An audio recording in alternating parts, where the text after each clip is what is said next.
डोडा sports stadium में आज डोडा, भद्रवा, किश्तवाड़ तथा रामबन के शहीदों की याद में श्रद्धांजलि तथा संकल्प सभा का आयोजन किया गया, जिसमें हजारों देशभक्तों ने भाग लिया। ये कार्यक्रम के दौरान 300 शहीद के परिवारों को सम्मानित भी किया गया। प्यार नहीं है, कोई पलायन यहाँ से नहीं करेगा। इसलिए मैंने कहा ना, मैं आप सभी का बनन के मुख पर चरण गहोरे। जन्म जहाँ पर हमने पाया, अन्न जहाँ का हमने खाया, अन्न जहाँ का हमने खाया, वो है प्यारा देश हमारा। डोडा वालों याद रखना, मेरी माताओं, मेरे बंधुओं, अपनी संतानों को बताना कि कौन मेरा सुपरस्टार हीरो कौन है। शाहरुख खान, सलमान खान मेरा आइडियल सुपरस्टार हीरो नहीं है।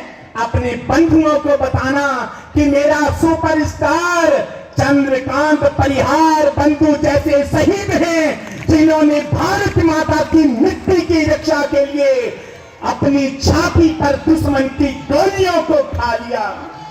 देखिए, डोडा की ये पावन धरा, जहाँ पर रुचिर कुमार से लेकर परिहार बंधुओं तक के लिए ये जिन लोगों ने इस मिट्टी की रक्षा के लिए अपने प्राणों की आहुति दी है, बलिदान दिया है, उनको स्मरण करने का, उनकी स्मृतियों को अपने हृदय में सदैव समाहित करने के संकल्प के साथ में आतंकवाद के साथ में हम मुखरता से उसका अतीत से लेकर वर्तमान तक हम उसका कड़ा मुकाबला करते आए हैं। ये कुछ जिहादी ये कायरतापूर्ण बर्ताव, पीठ पे आकर सिलेक्टिव टारगेट सिलेक्ट करना और फिर सिलेक्टिव किलिंग्स, तो इन लोगों के अंदर वो दम नहीं है कि वो हमारी सुरक्षा बलों के साथ में दो हाथ कर सके। लेकिन मुझे उस समय का स्मरण हुआ आता है जिस समय लाल कृष्ण आडवाणी का दौरा हुआ था डोडा में। उन्होंने ग्राम सुरक्षा कमेटीज़ बनाई थी और देशभक्त लोगों को हथियार मुहैया करवाए थे, और देशभक्त लोगों ने VDC जिसको आजकल कहते हैं, उन्होंने सुरक्षा बलों के कंधे से कंधा मिलाकर आतंकवाद की कमर ही तोड़ दी थी, नष्ट निर्मूल कर दिया था। 370 धारा हटने के बाद में ये केवल कुछ लोगों को टारगेट करके सुरक्षा बलों के साथ दो हाथ ये कर नहीं सकते।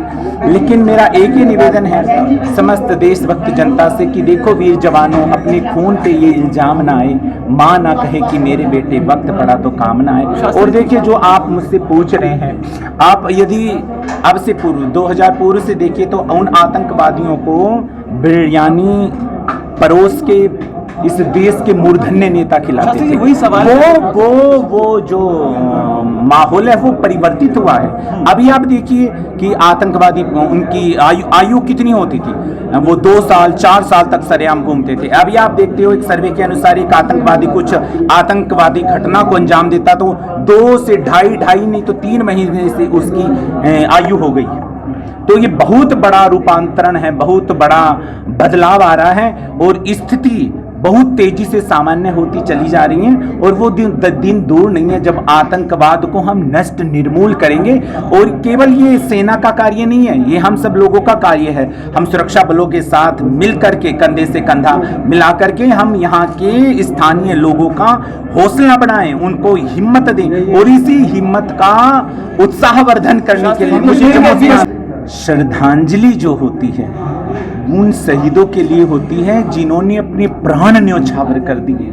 प्राण देना साधारण बात है, सबसे प्यारी हर व्यक्ति को अपने प्राण, अपनी जान, अपना माल प्यारा होता है। जिन्होंने अपने नन्हे बच्चों को त्याग दिया, विधवा पत्नी, रोती हुई राखी, रोती हुई माँ की आंखों के आंसू, उनका दर्द आप महसूस कर सकते हैं। ये शहीदी हमने जो श्रद्धांजलि शहीदों के लिए, उनके लिए अर्पित की है जिन्होंने किश्तवाड़, रामबन, भद्रवा, उसकी रक्षा के लिए मातृभूमि से पलायन ना हो। जो राष्ट्रीय तत्व है वो कहते हैं कि हम भारत का अभिन्न हिस्सा हैं, हम यही रहेंगे। अराष्ट्रीय तत्व जो हैं, जो पाकिस्तान समर्थित तत्व हैं और जिहाद के रास्ते पर हैं, वो कहते हैं कि नहीं, भारत से कटकर हमें बाहर ही जाना है। और इसी कारण से बर्बर हत्याएं करते हैं, इस कारण से काफिर बोला जाता है, इस कारण से मारा जाता है। तो यहाँ अगर भारत का संविधान पूरे हिंदुस्तान पर लागू है, तो भारत का संविधान सभी को एक राइट देता है कि यहाँ पर आप ठीक से रह सकते हैं, आप गरिमापूर्ण जीवन से रह सकते हैं। मैं अनुरोध करती हूँ भारत सरकार से भी, शासन से भी, प्रशासन से भी और यहाँ भी कि इंश्योर करें कि जो लोग यहाँ पर शांति से रहना चाहें उनको रहने का हक यहाँ प्रदान हो सके। हम लोग श्रद्धांजलि का एक कार्यक्रम, आप जितने भी हम लोग हमारे से परिवार से बिछड़े हैं, जिन्होंने भी इस देश के लिए अपने तन मन धन निछावर किया, और डोडा पूरा पुराना डोडा यानी कि डोडा, किश्तवाड़, रामबन, इवन के आज आपको दिख रहा है पूरा स्टेडियम खचाखच भरा हुआ है। आपका जो स्टेडियम की कुर्सियाँ वो ख़त्म हो गई हैं, आपका स्टेडियम की सीढ़ियाँ ख़त्म हो गई हैं, और यहाँ से लगता है कि हमारा चंद्रभागा रीजन एक भक्त देशभक्त है। उसमें आपको मुस्लिम भी दिखेंगे, सिख भी दिखेंगे और ईसाई भी बीच में दिखेंगे। ये दर्शाता है कि अगर कहीं न कहीं हिंदुस्तान में एक सामूहिक संस्कृति है, वो हमारा भारतवर्ष और चंद्रभागा एक प्रेरणा का स्रोत है।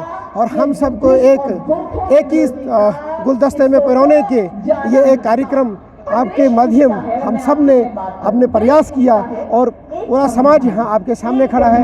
आप मीडिया कर्मियों का बहुत बहुत धन्यवादी हूँ। For more updates, do subscribe our YouTube channel and don't forget to hit the bell notification icon. And if you are watching this video on Facebook, do follow our Facebook page.